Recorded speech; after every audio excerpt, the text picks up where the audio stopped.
On their surface, games let you see the whole person behind your colleagues and know what motivates them, what brings them joy. How do you have a shared moment of joy and laughter together? Welcome to the Joy-Powered Workspace podcast, where we help HR and business leaders embrace joy in the workplace.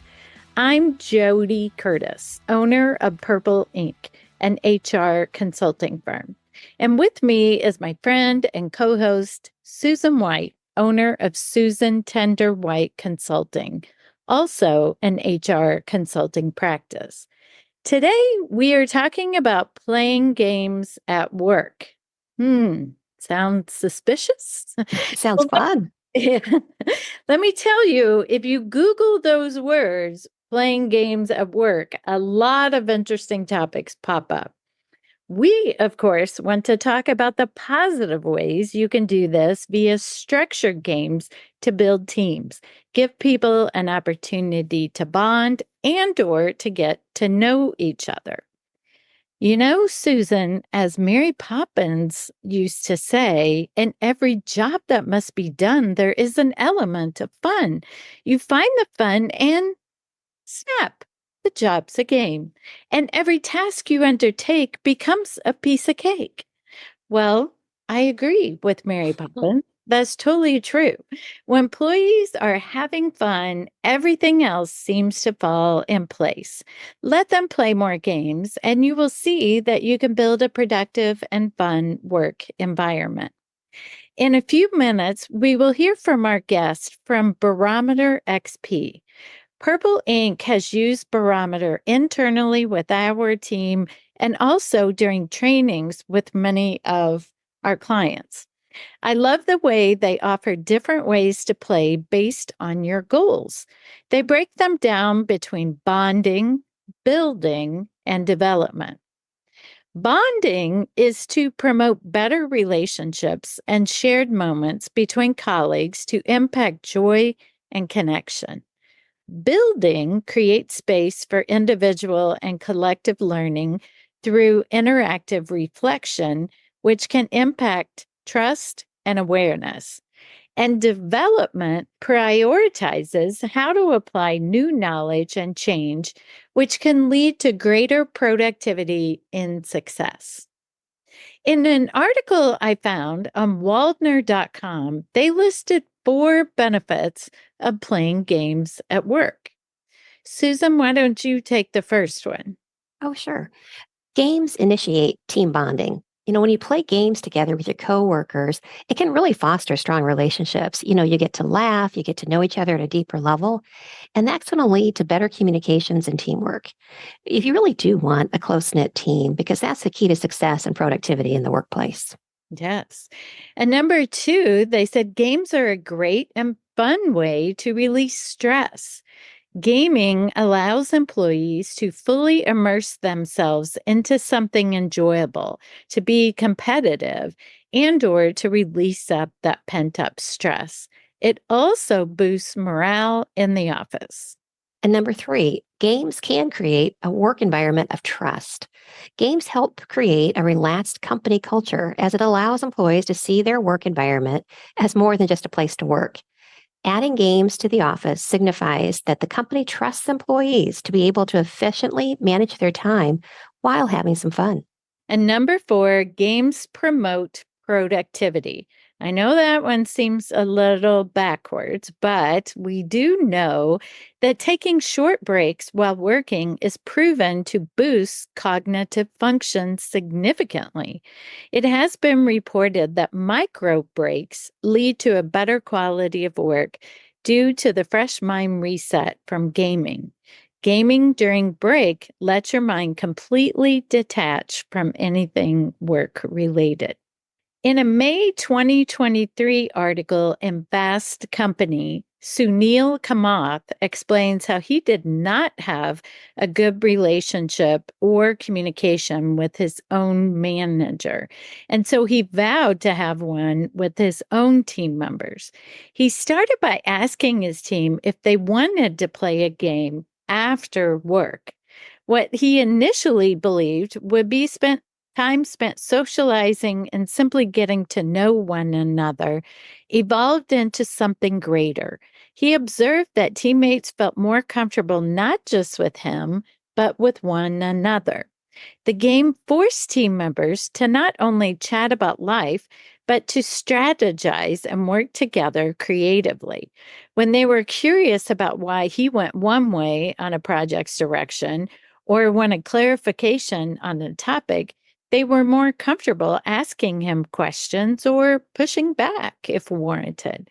And while working on a project thread, they were more comfortable reaching out to him to gather feedback. Although he did not start the games intending to improve psychological safety, it appeared that was a direct result. Sunil also acknowledged, though, that playing games and team building activities at work sometimes have a poor reputation. A pair of coworkers can become too competitive, draining the fun from others, for instance. And honestly, no one likes to take part in mandatory socializing. So he recommends that teams pick games that are accessible and interesting to all the members of your team and allow them to vote for what they'd like to play, and do not make the activity mandatory. If a couple of team members are constant no-shows, maybe try changing the timings or asking them in private how to alter the activity so they attend in the future.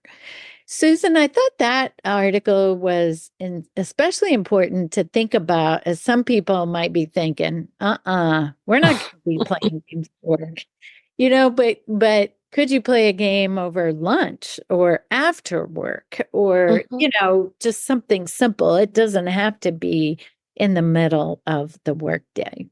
Yeah, one of the things in that article that really resonated with me was where they talked about how a boss really was able to kind of let down some of their walls, and how employees felt better asking them questions about work projects after they had had some fun with them. I can remember when I was in Chicago for an offsite meeting, and our head of this particular part of HR for the company I worked for, I found to be very intimidating. I mean, he was just this real gunner, and everything was just go, go, go all the time. And that night, after we went to business dinner, they assigned us various teams to do a scavenger hunt. And lucky me, I was on his team. And I thought, oh, this is going to be really hard for the next couple hours. And you know what? For the next couple hours, we raced all around downtown Chicago. And for me, this is much later than I normally stay up, but I mean, probably like 8 to 10 o'clock. And we had to do all these wild things and get photos of ourselves. I will never forget all of us climbing in the storage area of a great big bus that was there unloading some musical group or whatever it was. And we're all in there just trying not to make any noise. It was so funny. And after that, even though, he still was a very impressive guy, I was not intimidated anymore. I felt like I could tell him when I thought something wasn't right. And when I had a question, I didn't feel bad at all about asking it. Love it. I love it. And by the way, that is a fantastic activity. I did that once with a volunteer group in Washington, D.C. And although I knew of most of the people in my group, I didn't really know most of them. And what a way to bond with people. And I tell you, we laughed and laughed. Exactly. And we learned a lot about Washington, D.C. There you go. Right. Yeah. Yeah, it's a fun one. Real fun. So now for our guest, Alex Suchman. Alex is the CEO and co-founder of BarometerXP, the company I mentioned earlier. They are a company with a mission to make work a place you actually want to be. Barometer uses games and play to build thriving team cultures and bring genuine meaning and connection to the workplace. Alex, we are so glad that you're here. Thank you for making the time. I'm so excited. So our first question for you is, why are so many people resistant to the idea of games and play at work? I think there's a couple reasons for that. And this is actually one of my favorite questions to answer. The biggest answer is probably because we've all experienced some pretty awkward team building activities in our days. And that might be for a couple of reasons. Maybe the person who was leading it just wasn't that great of a leader. It takes a lot of energy to get people engaging in an activity, especially if it's either something they haven't done before or with people that they haven't spent that type of time with before. Also, a lot of the times people will, really well-meaning, will just pick an activity that they think is fun and not really think if it's a good fit for this group or for the event or the overarching goals. I heard a great example just last week of a woman who worked in finance for a long time, and their HR wanted people across different teams to know each other better and have more interaction. There was a lot of introverts in finance, which I think is pretty common. And they would go on bowling trips each year. They would do a bowling thing, but bowling is a pretty solitary activity. You're actually one at a time going up, but then everybody else is sitting around and maybe talking to each other, but there's nothing that really forces people to interact. So if that's what you're after, that was a pretty poor selection. So I think a lot of it comes in picking the right activity and designing the experience to really meet the needs of a team, of where they are and what journey you're trying to take them on. Good point. Yeah, I think sometimes just saying the word activity or game can bring out groans from some people, right? Oh, I get that a lot. Yeah, I worked in banking for many years. And when I was the chief HR officer for one of our businesses, our annual fun thing was a bowl-a-thon. And you know what? I look back on it. You're right. That really wasn't probably the best. So thank you. Thank you for that insight. Yeah. And other examples that I'll hear is they'll pick an activity that's really competitive. And if you have a group of people who are competitive, that's not going to foster a sense of camaraderie or even really leave a lot of time for socializing and sharing stories and getting to know each other, because people might be very focused on winning, or the people who are less competitive will feel very uncomfortable because they don't like that feeling. So Yes. one of the things that we do, and we could talk about this later, is looking at different games and activities and what are the interpersonal interactions that happen, and how do you categorize games by that, by how people have to interact within them, and then you can better choreograph or engineer the experience so that you're meeting the needs of that group in that event. Yeah. Smart. That is one of the things I love about Barometer, is that you don't just throw out games. You'll ask, what is your goal? What are you trying to accomplish? And you have very different answers of games based on what that goal is. Alex, what are some of the benefits of bringing more play into the workplace?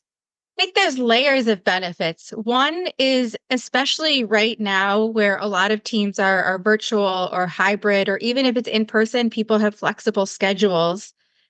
Everybody's relying on technology. And so if you're in the same room, you all might still be communicating via Slack because somebody is off that day or lives somewhere else. There's all sorts of platforms that we use for keeping track of things and communicating and writing. So there's not a lot of time to just have conversations and be together as people. So on their surface, games let you see the whole person behind your colleagues and know what motivates them, what brings them joy. How do you have a shared moment of joy and laughter together? We really underestimate how important it is to experience joy and have some moments of levity with the people that we're working with and that we depend on. So that's just the surface level.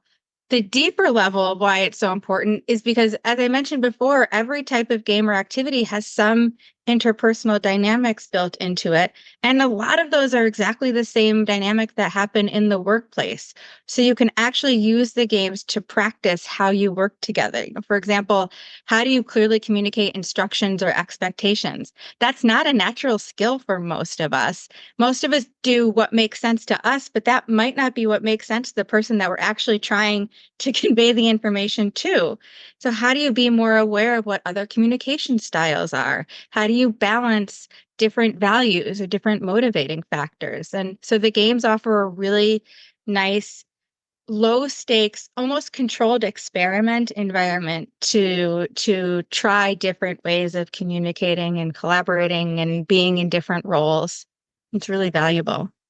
Nice. Alex, can you give our listeners some ideas of the types of games that you see businesses often want colleagues to play? Yeah, we use all different kinds. A couple of my favorites are games where there's some, it's somebody's giving a clue and other people have to guess the clue. But whether the clue is written, whether it's verbal description with really specific parameters, it forces people to think about clarity in their communication and thinking not just what makes the most sense and what's intuitive to me, but seeing in real time how other people are interpreting that message. And so we have a game called Visionary that's a drawing version of that, where one person is describing a picture and everybody else has to draw it only based on the verbal instructions. And I might be looking at a picture of, I don't know, a fruit basket. And I say, it's a fruit basket and there's bananas in it. And to me, that's all I need. But if people aren't seeing that picture, well, is it on a table? Is it on grass? How big is it? What shape is it? Are bananas the only thing in it? There's all of these things, that implicit assumptions that we make about what makes for really clear instructions. But what's based on the information that we have or our experience. So I like communication games like that. Also, sort of escape roomy type things where it takes a lot of different perspectives of problem solving and negotiating and weighing different ideas and synthesizing different ideas, where you have to do that within a short amount of time. And that really allows for practicing some of the negotiating and collaboration and active listening skills that are really important. So those are two of my favorite types of games. Yeah, those are great examples. I'd love to see some of those pictures at the end. Some of those drawings. I bet they are very They're incredible. Funny. They're incredible. And let me tell you, I've played that game a few times. And one time we were playing it, and this was at a association meeting. So I didn't know a lot of the people there, but the gal giving instructions had a picture of Kermit the Frog with, I forget what else was around them, but the big part of the picture was Kermit. And she had no idea that it was Kermit or even a frog. And so he was trying to describe this to people, and I could see the picture, like she was on a different team, and we were just like, it didn't take long to figure out she didn't know who that was. But I thought too, it was a great example of like generations of people. She was very young, and Kermit just really wasn't a big part of her life like it was for so many of us. And that was so funny.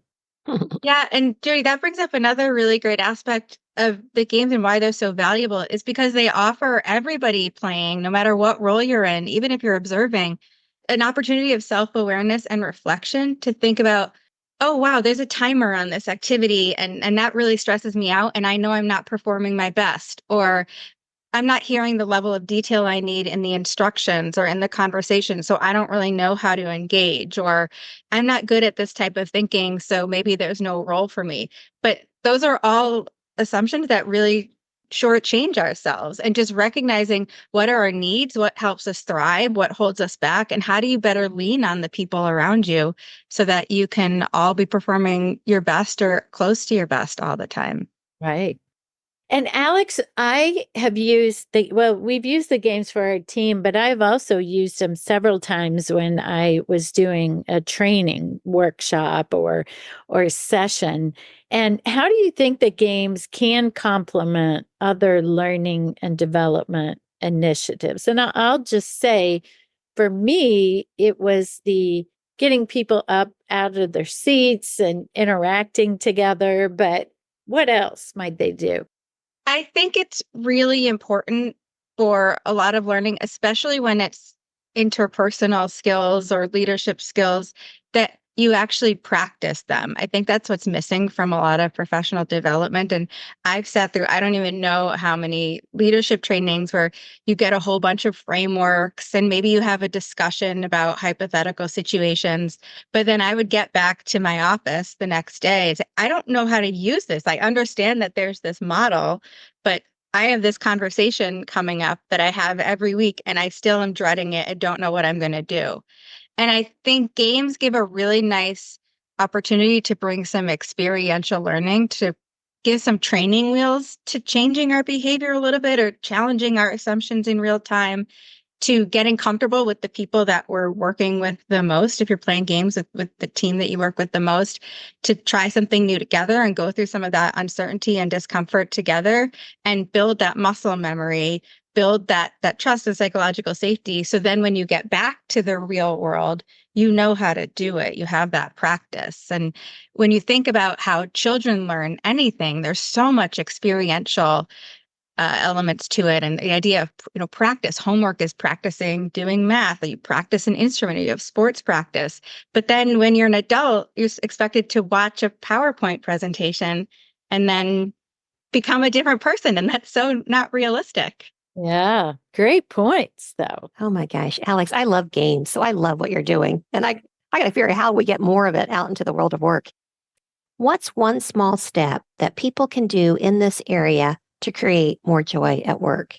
Yeah, I love that question. I think one small thing is to just build in some time to not focus on the substance of the work itself and to just be together as people. And it can be as simple as somebody has a joke or an interesting story or a very quick game. There's a couple tools where instead of going around and saying, this is how I'm feeling right now, or this is what I did, you can draw a little picture, and that just brings a little bit of a playful element. So just building time to be humans together outside of our roles, outside of our responsibilities, outside of the deliverables and deadlines that we have. I think that's the smallest step. And part of why it's so hard is because that there's vulnerability there. You don't know what's going to happen. That's what play is this emergent experience. But the more you do it, the more you get comfortable with that uncertainty. And that's helpful not just in building relationships, but also in team performance and resilience. Yeah. Well, thank you so much for joining us today. I feel like I learned a lot about this topic. And I'm going to encourage everyone to play games at work. Mhm. Absolutely. Thank you. And Alex, how could our listeners reach you if they wanted to continue this conversation or maybe engage you? Yeah, I would say LinkedIn is probably the best place. So my name is Alexandra Suchman, and BarometerXP is the company, and that's where we post. Every month we have an open game session that people can join if they want to play a game. We have information about our different programs. So I would say that's the best entry point. Yeah. Wonderful. Thank you. Thank you. JoDee, we have a listener question today. And please, listeners, remember, we welcome questions anytime. Here it is. How do we transition to workplaces that are willing to accept different forms of positions when our structure is very set on full-time positions? I know that we would benefit from job sharing, part-time options, consultants, bringing back retired members into different positions because they already know our culture and expectations, etc. I love this question from our listener because I can tell you, I think about this all the time. At Purple Ink, we do have full-time people, part-time people, contractors, occasionally temporary people. And it is great, I think, for attracting people or hiring or having people on our team who we wouldn't be able to work with if we only had full-time roles. So I think it's a huge benefit to the employees, consultants, contractors, whoever. And in some ways, it's a huge benefit to Purple Ink as well. However, I think you do have to make a case to leadership if you want this to happen, that it can also be more costly. If I have 2 part-time people versus 1 full-time person, I have to remind myself that means I'm paying 2 people to be in a all-employee meeting or training versus 1. Your unemployment taxes can double because at least in Indiana, you only pay on wages up to $7,000. So you would be double until both employees got up to that. But I do think it's important to have some of these options. I just want you to think to your leadership about what other costs they are incurring as well. But also with our labor market shrinking, different structures allow for more flexibility, or for those on different schedules. A mom with kids in school maybe can't get in first thing in the morning or stay till the end of the day, but they can be great team members in a shorter day period, for example. So I wish you luck in talking to this in your organization. And I do think it makes sense, but it doesn't always make sense. Maybe you have a job too, for example, where you don't need a full-time person. And so you just hire a part-time person, and that can be significant cost savings. Absolutely. I think it's a competitive advantage, the more flexibility that you have. And I think it helps your business resiliency. If you've got retirees that you could pull back in, that you keep on call, that maybe you use periodically, if you do really look at every job and figure out, do we need to do it, or should we have a consultant doing it? I mean, the more agility that you have, I think the more competitive you can be for whatever comes your business's way. So good luck. Now for In the News. In a survey by Fortune Magazine and CVS, they found that workers who are the happiest in their roles took an average of 15 days of paid time off in 2023. And that was per a survey they did of over 800 employees. It didn't matter whether the 15 days were lumped together or spread out across the year, but American workers most commonly use PTO in December, which makes sense. For those with allotted PTO, 38% of U.S. workers did not use all of their time off. People can't seem to agree on whether or not unlimited PTO incentivizes workers to take vacation, but the survey did find that 43% of workers believe unlimited vacation policies are a scam. I have to admit on that, I wouldn't call it a scam, but I do always, when people say they have unlimited PTO, my first question is, and how much do you use of it? My son and his wife have had unlimited PTO at a number of the startups they've worked at. And at first it's dazzling because you think, wow, I could take off months if I needed to. The fact is, if you talk to either one of them, they take very little time off. The fact is, everybody watches and sees. Knowing that you can do it doesn't mean you will do it. So right. I kind of get why 43% of workers think it's a scam. People aren't, when you tell them you take it all the time you want, they're not going to do it. Right. So I think people want structure. Yes. They want to be fair. Yeah, they want it to be fair. Yeah. Interesting. Thanks for joining us today. We hope you tune in next time and make it a joy-powered day. Thank you. If you would like SHRM recertification credit for listening to this podcast, please visit getjoypowered.com/SHRM. You'll find an evaluation of the podcast, and once you complete the evaluation, you will see the SHRM recertification credit code and a link to a proof of participation certificate. Again, that's getjoypowered.com/SHRM. Thank you for listening, and thanks for your dedication to the HR profession.